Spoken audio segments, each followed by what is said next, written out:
warahmatullahi wabarakatuh. Alhamdulillahi rabbil alamin wa bihi nasta'inu ala umuri dunya waddin wa ala alihi wa sahbihi ajma'in. Qala rabbi israh li sadri wa yassir li amri wahlul 'uqdatam min lisani yafqahu qawli. Subhanaka la ilma lana illa ma 'allamtana innaka antas samiul alim wa tub 'alaina innaka antat tawwabur rahim. Ya Rabbi bil Mustafa baligh maqasidana waghfir lana ma madha ya wasi'al karami. Muhammadun sayyidul kaunaini wasaqalain wal fariqaini min urbin wa min ajami. Ya Mustafa baligh maqasidana waghfir lana ma madha ya wasi'al karami. Huwal habibul ladzi turja syafa'atuhu likulli hauli minal ahwali muqtahamim. Ya Mustafa baligh maqasidana waghfir lana ma madha ya wasi'al karami. Nabiyunal amirun nagifala ahadun abaru fi qawlin la minhu wala na'amim. Ya Mustafa baligh maqasidana waghfir lana ma madha ya wasi'al karami. Ya Rasulullah salamun alaik ya rafi'a syani wa daraji. Ya Rasulullah salamun alaika ya rafi'a syani wa daraji. Atfatan ya jiratal alami ya uhailal judi wal karami. Ya Rasulullah salamun alaika ya rafi'a syani wa daraji. Allahumma salli wa sallim wa barik alaih. Bismillahirrahmanirrahim. Alhamdulillahi rabbil alamin wa bihi nasta'inu ala umurid dunya waddin wa ala alihi wa sahbihi ajma'in. Qala rabbi israh li sadri wa yassir li amri wahlul 'uqdatam min lisani yafqahu qawli. Subhanaka la ilma lana illa ma 'allamtana innaka antal alimul hakim wa tub 'alaina innaka antat tawwabur rahim. Qala al muallif rahimahullah wa nafa'ana bihi wa bikum fid darain. Amin. Allahumma asma' ma sami'a qulubina li dzikrik warzuqna ta'ataka wa ta'ata rasulik wa amalan bi kitabik walhamdulillahi rabbil alamin. Kita bahas kemarin yaitu ada sebuah nasihat yang bersumber dari Imam Hatim Al-Asam rahimahullah. Buru-buru itu termasuk adalah pekerjaan setan, dari setan, kecuali dalam 5 hal. Ya, sekarang masuk yang berikutnya yaitu wa tazwijul binti, dan menikahkan anak perempuan idza balagot, apabila sudah sampai usianya untuk ya dinikahkan, udah pantas untuk nikah, udah cukup umurnya, buru-buru dinikahkan. Karena perempuan itu sifatnya sangat riskan ya. Kalau cowok ngalong pergi nggak pulang-pulang, orang tua nggak gitu khawatir. Tapi kalau cewek pulang malam dikit itu udah khawatir banget. Iya, kalau cowok sifatnya nggak bakalan hamil, kalau cewek ngerinya takutnya ya. Pergaulan kita nggak tahu. Ya, makanya kalau sudah waktunya ya sekolah mungkin udah ini. Bahkan kalau misalkan kuliah nih, udah deket dengan laki-laki kira-kira gitu ya, kuliah deket laki-laki, ya udah kalau emang itu dinikahkan dulu nggak apa-apa, ntar sambil jalan, nggak apa-apa seperti itu. Iya, iya. Habis gimana kalau udah terlalu cinta, terlalu deket, khawatir. Iya, iya, khawatir, ngeri seperti itu. Ya, sewa gedung itu urusan lain sebenarnya sih, yang penting resminya dulu aja.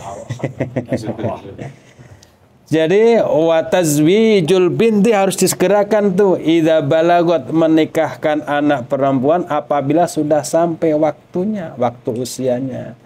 An Aisyah radhiyallahu anha, dari ada hadis yang diriwayatkan dari Sayyidatina Aisyah, semoga Allah meridhoinya. Anna Rasulullah sallallahu alaihi wasallam qol, bahwasanya Rasulullah sallallahu alaihi wasallam beliau bersabda, man zawwaja bintan, barang siapa yang menikahkan anak perempuannya, tawajjahullahu yaumal qiyamati tajal muluki, maka Allah memakaikan kepada dia kapan nanti di yaumil kiamah tajal muluki, yaitu mahkotanya raja. Orang yang udah anak perempuan udah gede, udah siap itu baru dinikahin. Nah, nanti berarti dia selamat menghantarkan anak itu sampai ke jenjang pernikahan tanpa ada insiden atau kecelakaan. Nah, itu kalau sampai bisa seperti itu. Tajallahu, ya apa tadi? Tawajjahullahu yaumal qiyamati tajal muluk, ya, maka Allah akan memakan mahkota raja nanti di yaumil qiyamah. Iya, karena anak perempuan itu subhanallah luar biasa, ya. Akhrajahu Ibnu Hasyahin, mentakhrij hadis ini oleh Ibnu Syahin. Nah, itu buru-buru ya anak perempuan ya, kalau emang ini ya kita bekalin ilmu ya. Kalau masih dia sama bisa menahan, benar-benar kita yakin bahwa itu anak bisa mengendalikan dirinya, bisa menjaga ininya, ya sambil dalam pemantauan terus, ya seperti itu. Kadang-kadang anak sama orang tua pinteran anak itu kan, akalnya banyakan anak. Iya, iya, soalnya dulu bapaknya mungkin begitu juga. Ya, anaknya pinter licik, ya bapaknya dulu lebih licik juga. Ya kadang anak itu potret dari orang tua, nyata itu potret dari orang tua itu benar. Ketika suatu saat kita mungkin pernah melakukan sesuatu waktu mudanya gitu, kadang ditampakkan itu di depan kita itu, supaya kita menyesali, oh ya Allah, astagfirullahaladzim, ya Allah, aku minta ampun atas kesalahanku yang lalu, ya Allah, lindungi anakku ya Allah, itu. Ya kadang kita seperti itu. Kadang kan orang kelihatannya alim, tapi anaknya bandel banget, ada gitu, ada seperti itu kan. Ya mungkin dalam perjalanan itu pernah bandel juga tuh bapaknya gitu, seperti itu, pernah bandel seperti itu. Kalau tahu memang itu sifatnya mungkin bapaknya berlakukan, yaitu ujian bahwa orang tua bersabar. Jadi orang tua itu tidak bisa mutlak membentuk si karakter anak itu. Semua adalah atas pertolongan perlindungan Allah Subhanahu wa taala. Ikhtiar harus didik dengan yang benar, ditaruh dengan pergaulan yang benar. Ya, salah satu diantaranya kenapa orang banyak mesantrenkan anaknya itu, ya karena ingin tumbuh di dalam lingkungan yang baik, mendapat pendidikan yang baik. Ini seperti itu sih. Makanya kalau menyantren anak, jangan niat ketika itu, ntar anak saya kalau nggak keterima di sekolah negeri, nanti akan saya taruh di pesantren biar sekolah di madrasah. Ngomongnya di madrasah, bukan madrasah, madrasah gitu. Biar nanti anakku nanti di pesantren sekolah di madrasah aja, kata madrasah gitu. Jangan seperti itu. Kalau kita mau niatan misalnya sekolah ya dimanapun. Kalau memang kita udah ada keyakinan untuk nonton pesantren, ya udah niat. Pinter apapun dia, sehebat apapun dia, nanti nak kamu lulus ini, insya Allah kamu nanti pesantren ya. Gitu. Karena orang tua ada sebuah misi tujuan. Ya sekolah dimanapun sih nggak apa-apa. Yang penting jangan lupa ketika dia sekolah di umum, ngaji jangan sampai putus. Dan lebih ekstra pengawasannya, ya namanya di umum itu kan, karena Dia di sekolahnya, ya sekolah pendidikan benar, pas pulang sekolahnya, berangkat sekolahnya, itu kan sangat riskan sekali. Apalagi anak wadon. Ya, maka berbahagialah kalau orang tua sudah menikahkan anak perempuannya. Ya, selamat. Tahapan pertama selamat ya. Sampai ini anaknya perempuan, ya udah nanti kalau udah bisa kuliah lulus, belum kerja, ada yang mau, udah nikahin aja, nggak apa-apa. Iya, nikahin aja. Iya. Gampang Mas Aldi, ntar gampang kita WA-an aja nanti. Iya, boleh ngomong saya kasih, tenang aja.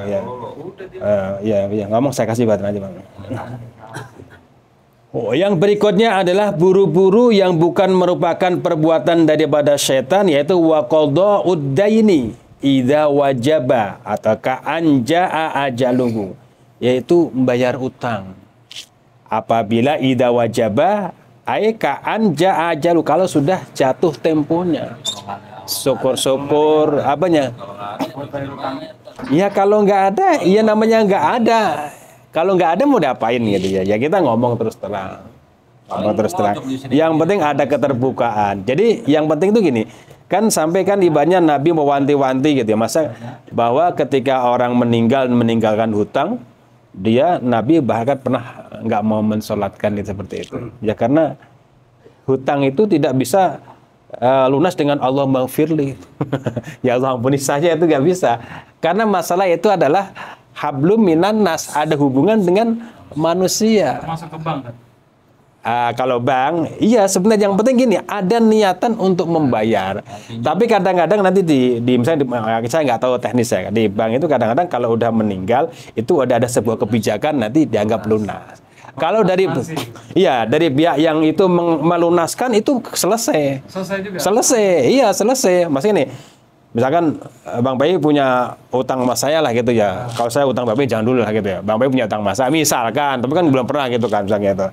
Nih mohon maaf dalam perjalanannya, jangan Bang Pai lah, contohnya buruk lah gitu. Ada si A utang ke seseorang gitu kan. Dia pengen bayar gitu. Pengen bayar, tapi nggak ada melulu. Atau dia ya karena sesuatu dia tunda gitu. Akhirnya dia nggak kebayar. Tapi akhirnya si A itu tahu, oh si itu udah meninggal, yaudah hutang saya dia kepada saya ikhlasin. Itu beres, itu lunas. Tapi dia kena dosa ketika dia menunda-nunda itu loh. Dosa seperti itu. Dia udah selesai enggak? Iya, kalau dia udah mengikhlaskan lunas. Tapi kalau ini nggak mengikhlaskan ya sampai nanti. Sampai di akhir sampai seperti itu. Iya, ahli waris tuh. Kayak banyak pengumuman gitu kan, Bapak Ibu sekalian. Kalau semasa hidupnya jenazah ini punya sangkut paut hutang piutang, mohon menghubungi keluarga, atau kalau toh Bapak Ibu mau mengikhlaskannya itu jauh lebih baik ya, seperti itu. Tapi kalau yang tidak seperti itu tolong hubungi keluarganya. Ya kalau dia nanti saya ikhlasin dah hutang hasil.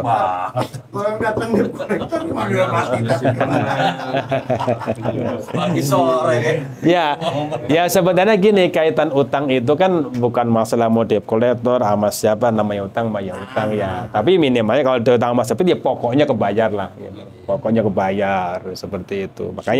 Makanya jangan kalau bisa jangan utang sama sifatnya kayak pinjol, kayak rentenir, jangan itu. Utangnya aja dosa udah. Utangnya aja dosa gitu seperti itu. Karena apa ya? Udah ada transaksi yang sifatnya itu kan unsur ribawinya gitu seperti itu. Jadi janganlah kalau ya seperti itu. Ya pinjam meminjam kalau bisa nih, kalau sifatnya pribadi nih ya perorangan aja lah, person lah. Lu gua mau utang 20 juta sama Bang Wawan malah dikasih, ya kan nggak mungkin juga kan seperti itu. Ya kalau Bang Wawan mau kasih nggak apa-apa gitu. Dan Bang Wawan tidak mensyaratkan apa-apa ketika bayarnya, udah dipakai aja lah. Iya. Nah, cuman kitanya yang diutangin itu ya kita tahu diri juga. Dalam arti kata begini, kita nggak ngomong sama dia. Tapi kalau orang utang disyaratkan itu sifatnya, misalkan kalau kita bahas masalah pribadi ya, bukan instansi ya gitu ya, pribadi ya. Utang disyaratkan itu nggak boleh. Masa gini, kan kebiasaan ini, PI ngomong sama Mas Adi, gue pinjem duit deh 10 juta, ntar gue kasih balikannya 12 juta gitu ya, 12 juta gitu ya. Itu tuh nggak boleh. Jadi kalau misalkan ini tak pegang tuh surat nikah gua gitu. Apanya? Itu aja untuk jaminan itu kan nggak masalah. Jaminan nggak masalah, iya nggak masalah. Tetapi mensyaratkan kelebihan kepada orang yang mau dipinjemin itu nggak boleh. Karena apa? Si Mas Adi udah kebayang tuh, wah gue dapat untung 2 juta nih. Ya gitu, itu jadi nggak boleh. Tapi kalau ngomong nggak apa-apa ya Tad? Nggak ngomong nggak apa-apa, tapi nanti ibaratnya ketika ngembaliin dilebihin. Nah itu Nabi seperti itu. Sangat seperti itu. Ya saya itu ibaratnya enggak kan kita yang lihat melebihin. Makanya jadi begitu kalau kita meminjamkan sering minjam ya udah lebihin lah, minimalnya ya beli nasi padang lah itu loh. Tapi tanpa ada permintaan penawaran dari kita. Lebihin duit juga nggak apa-apa. Ya nggak apa-apa, kita kasih kitanya nih yang minjem nggak apa-apa. Tapi nggak ada omongan di awal seperti ada. Karena pinjam meminjam antar orang itu alatnya apa? Akadnya apa? Tabarruk, keberkahan. Jadi ketika orang membantu kesulitan orang lain, itu adalah keberkahan. Tapi gini Ustaz, kalau misalkannya gini, dia tahu nih kita kemampuannya dia nih kan. Iya. Contoh tadi minjem 10 juta. Iya. Daripada lama nggak bayar, dicicil 500-an gitu. Tapi nggak ada lebih kan. Iya, bagus. Itu pokoknya apapun yang kita berikan namanya kita meminjamkan kepada orang, itu mah pahalanya lebih gede daripada orang sedekah. Lebih gede. Iya. Lebih gede. Iya. Katanya lo lagi. Biar silaturahmi nggak putus ya. Bos gaji 100 dulu bos, pinjam 100 bos ya. Ya, wa qada uddaini idza wajaba, intinya bahwa kalau punya hutang segera dilunasin, diberesin. Karena itu masalah hablum minan nas. Kalau kita punya hutang itu boleh wajib nagih apa gimana? Lu wajib mengingatkan. Enggak apa-apa, kita mengingatkan. Sekali, 2 kali, 3 kali udah ini ya udah urusan. Kalau yang ditagih marah gimana? Nah itu mah urusan dia, urusan dia bahasanya. Ya lu mah bagaimana sih katanya. Jadi gitu berarti kita cukup tahu lo gitu ya, udah gitu. Kalau urusan utang bisnis gimana? Urusan buka warung nih, ada yang ngebosin. Iya. Iya betul ya. Tiba-tiba usahanya nggak jalan, hancur. Nah, iya. Ya kan, itu kan tanggung jawab yang itu ya yang jaga warung ya. Iya. Nah, urusannya gimana tuh utangnya tuh kalau misalkan nggak kebayar? Nah itu sifatnya itu benar memberikan pinjaman kepada dia. Murni bahasanya kelola lah. Kalau ibaratnya nanti kejadian gimana, rugi, bangkrut, maju, ya udah kita anggap resiko bareng-bareng, ada akad seperti itu enak. Yang penting akad di awalnya dijelasin gitu loh. Yang penting orangnya amanah. Nanti ketika dikelola ternyata orangnya dibuat sesuatu yang makan mestinya kan nasi padang paket ceban 15.000 kan cukup, belinya yang harga 25.000, 30.000 ya. Nah, ini kan namanya israf itu kan. Kalau dia udah teliti ternyata kok nggak berhasil, ya nanti dimusyawarahkan lagi sama dia gimana nih sebaiknya. Iya, kita dimusyawarahkan lah, intinya seperti itu. Ya intinya ketika ada hutang piutang itu buru-buru untuk dilunasi. Wa taubatu minadzanbi idza afroto. Ya. Idza faroto, ya. Maaf, idza faroto.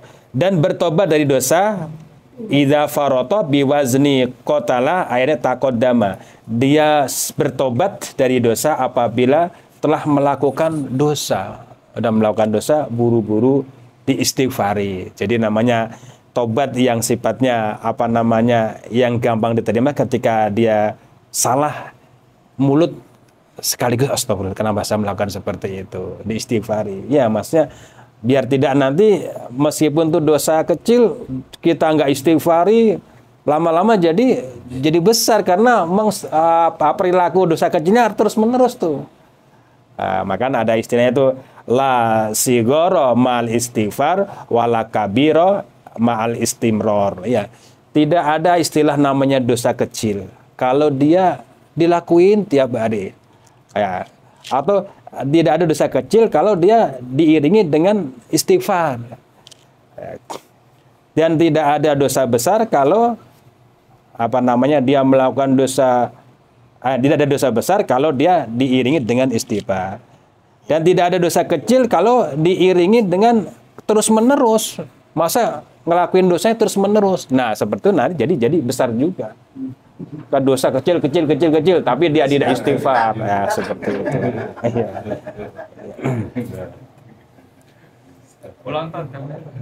Wa ani ba Umar radhiyallahu anhuma in kunna lana udda li Rasulillah sallallahu alaihi wasallam fil majlis yaqul Rabbi firli wa tub alayya innaka antat tawwabur rahim. Dan dari Ibnu Umar, semoga Allah meridhai keduanya, sesungguhnya kami, yaitu lana udda, yaitu menghitung-hitung, ya, menghitung-hitung li Rasulillah sallallahu alaihi wasallam, Rasulullah SAW fil majlisi yaqulu, hal keadaan mengucapkan Nabi, Rabbi firli wa tub alayya innaka antat tawwabul ghafur. Annaka antat tawwabul ghafur mi'ata marratin. Rasulullah aja ini yang maksum. Pengertian maksum itu adalah Rasulullah terpelihara. Ketika ada potensi untuk melakukan kesalahan, dijaga Rasul itu. Dipelihara. Makanya dulu ada sebuah kisah, saya dapat kisah cerita itu. Waktu masih Rasul tuh dijaganya sama Allah tuh dari semenjak dari air kecil gitu ya. Ketika Rasul menginjak ya masa usia ibaratnya udah ya mau menjelang ABG, belum masih usia ini. Pernah teman-temannya itu teman seangkatannya ini ngomong ini bahasa gini, Ahmad, bahasa ini, Nabi Muhammad ya tadi, Ahmad, ntar malam kita ke sono, ada pengantin baru, bahasa gitu loh. Itu ada pengantin baru itu. Ada pengantin baru katanya. Wah, ntar kita ya biasalah kita ini gitu. Intip gitu. Nabi mah dijaga ya. Ya ketika dia disepakati, orang-orang nyepakati, Nabi mah ya mungkin ya tidak mengiyakan seperti itu. Nabi mah dibuat tidur sampai pagi. Jadi orang yang itu, jadi ya ini, ya dia melakukan dalam arti kata tidak bersama Nabi dipelihara. Nah, Nabi itu ya ibaratnya gitu, dipelihara. Jadi potensi ketika Nabi akan melakukan sebuah, ada mungkin sifatnya kesalahan udah dijagain. Jadi nggak mungkin. Apalagi berkaitan dengan wahyu, itu pasti harus meyakini masalah itu bahwa yakin itu adalah pasti benar. Wa ma yantiqu anil hawa in huwa illa wahyu yuha. Dan tidaklah yang terucap dari Nabi itu dari keinginan Nabi, hawa nafsunya, akan tetapi itu adalah wahyu yang diwahyukan kepada Nabi. Itu Nabi itu seperti itu. Nah, Nabi yang udah maksum seperti itu min ahlil jannah gitu ya. Itu ada yang menurut riwayat dari Ibnu Umar itu dia pernah ngitung tuh Nabi di dalam majelisnya itu. Nabi ngucapin istighfar.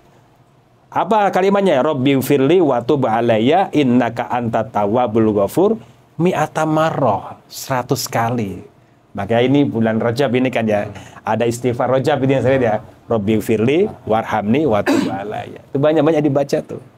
Minimal 100 kali, baca terus. Dan Nabi udah jaminan aja seperti itu. Tapi untuk apa? Bentuk rasa syukurnya Nabi. Jadi kalau ungkapan Nabi banyak istighfar itu bukan Nabi punya salah, enggak. Afala akuna abdan syakura. Emang afala akuna abdan syakura. Emang aku enggak boleh tuh jadi hamba Allah yang pandai bersyukur. Nah, kata Nabi masuk kamar mandi itu kan, Nabi masuk kamar mandi. Ya kan? Allahumma inni a'udzubika minal khubusi wal khabais. Ketika keluar kamar mandi, Nabi doanya apa? Ghufranaka rabbana lakal hamdu. Adhaba anil adza wa afini. Ampunnamu ya Allah. Nabi meminta ampun kepada Allah. Lah Abi di kamar mandi ngapain? Kan habis buang air itu. Kata amat Abi dari kecil. Karena apa? Ya Nabi merasa di saat di tempat yang memang tidak diperkenankan untuk mengucapkan zikir apa, Nabi itu merasa ya Allah, saya tadi di sana nggak bisa melakukan ini. Padahal memang kan ya di waktu itu nggak. Nabi itu merasa seperti itu. Wah, itu luar biasa. Makanya ya ini salah satu daripada amalan yang kita bisa lakukan ketika bulan Rajab itu ya itu banyak baca istighfar. Apalagi wabil khusus istighfar yang Rabbi firli warhamni wa tub alayya. Istighfar apapun lah itu lakukan. Sama Allah barik lana fi Rajaba wa Sya'ban wa balighna Ramadan. Minta kita diberikan keberkahan di bulan Sya'ban, berkah Rajab ya. bulan Sya'ban, dan kita minta disampaikan di bulan Ramadan. Karena Ramadan kan subhanallah amalan sunnah bernilai wajib. Semua dilipat gandakan. Kalau kita mau Ramadan senangnya apa? Mau dapat THR. Dia harap-harap itu. Yang dari pos 1 mah dapat, pos 2 dapat. Itu diharap-harap banget itu. Ada seperti itu. Iya. Di saat megang lebihnya mah di situ itu kesempatannya itu. Makanya itu diharap-harap banget itu. Ya gitu. Jadi gitu ya, orang Nabi ibadahnya tidak luput dari membaca istighfar. Pernah dihitung tuh sama sahabat itu, diperhatiin Nabi istighfar 100 kali. Ya. Rawahu Ahmadu wa Tirmidzi wa Abu Dawud. Hadis ini diriwayatkan oleh Imam Ahmad dan Imam At-Tirmidzi dan Imam Abu Dawud. Ya. Bermula makalah yang ke-19 ya. An Sufyan as-Sauri rahimahullah, dari Sufyan as-Sauri, Imam Sufyan as-Sauri, semoga dia dirahmati oleh Allah. La yajtami'u fi hadza zamani li ahadin malun illa wa indahu khamsu khisalin ay sifatin madmumatin. Kata Imam Sufyan as-Sauri, tidak berkumpul di saat sekarang ini, di zaman sekarang ini, li ahadin, bagi seseorang, mengumpul, tidak berkumpul apa? Harta, malun harta, illa wa indahu khamsu khisalin, kecuali bersama dengan dianya itu, di sisinya dia itu, khamsu khisalin, yaitu akan ada 5 sifat. Artinya 5 sifat yang tercela. Nggak adalah zaman sekarang istilahnya ketika orang yang menumbuk-numbuk harta, mengumpulkan banyak harta, kecuali ya dia nanti di sini kan akan berhimpun juga sifat-sifat 5 yang tercela ini. Pertama apa? Tulul amali, yaitu pertama adalah panjang angan-angannya. Maksudnya, waduh ini gua udah punya motor Supra nih. Waduh no, gua pengen ganti ADP nih. ADP udah udah ada rencana lagi nih. Wah ini harus nanti saya punya mobil nih. Udah rencana terus seperti itu. Sampai dia ngumpulin hartanya seperti itu, sholat jamaah keleleran. Ya karena ngejar ini kan. Kadang sholat waktunya udah mepet-mepet banget. Kadang-kadang saking kelelahan tidur dulu, akhirnya nggak sholat. Nah, yang seperti itulah. Nanti itu sifat-sifat yang ternyata. Tapi kalau dia nyari getol karena kebutuhan dan ibadahnya nggak pernah ketinggalan, bagus. Karena untuk mengejar kifayah, kebutuhannya itu, kecukupan kebutuhannya itu nggak apa-apa. Ya, demi cukupnya gitu. Bagaimana caranya supaya cukup, tapi tidak lupa ketika ada adzan, oh ya udah mau waktu sholat, mampir. Wah itu bagus tuh. Sebaik-baiknya kendaraan itu adalah dunia yang menyampaikan dia ke akhirat. Ini menarik gitu tuh. Ya. Iya, sebaik-baiknya kendaraan itu adalah dunia. Ya. Ya itu harus apa namanya? Makanya kalau ini ada cuplikannya kan, ada hadisnya kan, nikmal matiyatu ad-dunya fartahiluha tuballighkum al-akhirata. Sebaik-baiknya kendaraan adalah dunia yang engkau mengendarinya dan menyampaikan dunia itu kepada kalian menuju apa? Ke akhirat ya. Dunia kita cari tapi kita tidak melupakan akhirat. Itu bagus ya. Ya sekarang gimana ya? Mau naik haji pakai duit apa enggak? Iya, kita mau jalan-jalan ini sama anak istri nih ke Villa Tugu nih, kita gitu ya. Sama anak istri. Pakai apa? Pakai duit. Syukur-syukur kita punya mobil. Kan butuh duit juga. Mobil nggak ada harganya 10 juta, nggak ada. Ada 10 juta mah tahun itu, tahun 76. Ya, 76 gitu. Ya kalau mobil-mobil yang ini kan ya paling enggak kan harus punya duit ratusan. Mau naik haji, iya. Kita mau ngajak senang-senang keluarga. Dalam arti malam minggu misalkan gitu, yuk Neng daripada kita di rumah, yuk kita udah, halo kamu seharian udah dari Senin sampai Jumat, ibadah nyuci piring, nyuci baju, nggak rapi bersihin rumah, yuk malam ini kita refreshing ya, kita jalan makan-makan. Pakai apa? Pakai duit Mas Iqbal ya. Dan itu nggak cukup, 50.000 nggak cukup, 100.000 nggak cukup gitu. Maka kita ngajak jalan-jalan sama anak istri katanya, ntar kamu makannya ya nasi sama tempe aja ya, sama sambal aja ya. Kan nggak mungkin juga gitu juga ada papanya. Giliran temennya kondangan udah nukerin di sini. Cek gitu seperti itu. Ya, jadi ketika ibaratnya kata Sufyan Ats-Tsauri itu ibaratnya ketika kita mengumpulkan harta yang sangat banyak, maka akan terdapat juga sifat yang tercapai. Pertama adalah panjang angan-angan. Tarakkubi ma yastab'adu khusuluhu, yaitu yang dekat sesuatu yang yang bisa yustab'adu dianggap jauh tercapainya. Ya, nanti kita lanjut lagi wahirsun ghalibun, dan sangat sangat hirsun, sangat rakus, sangat timbul seperti itu. Kalau sudah saking open nama dunia, pengen kita kuasai terus, tetapi dia melupakan akhiratnya, itu nanti akan timbul suatu kerakusan, karena dunia itu nggak ada nggak ada cukupnya. Bahkan nanti ada syair nih, ya khotibad dunya ila nafsi innalaha fi kulli yaumin khalilan. Wahai pelamar dunia, orang lamar dunia gitu ya, ila nafsi terhadap dirinya, innalaha fi kulli yaumin khalilan. Sesungguhnya dunia itu setiap hari dia punya kekasih, gonta-ganti pasangan. Kita mau ngelamar namanya dunia, padahal dunia itu yang kita lamar setiap hari itu punya pasangan kekasih yang bergonta-ganti. Selingkuh. Karena dunia begitu. Kita nih, hari ini kita pengen punya motor ini, besok udah pengen itu lagi. Pengen dunia kan begitu kan, pengen yang lain, pengen seperti itu. Kalau kita ikutin seperti itu. Iya. Nah, itu mah nanti mau di sono di motorona aja mah, ngomong yang dari sini itu mah. Iya. Ya udah, nanti kita lanjutkan. Nanti diulang lagi, yaitu makalah yang ke-19 nanti kita ulang lagi dari awal ya, insya Allah. Besok masih hari Kamis ya.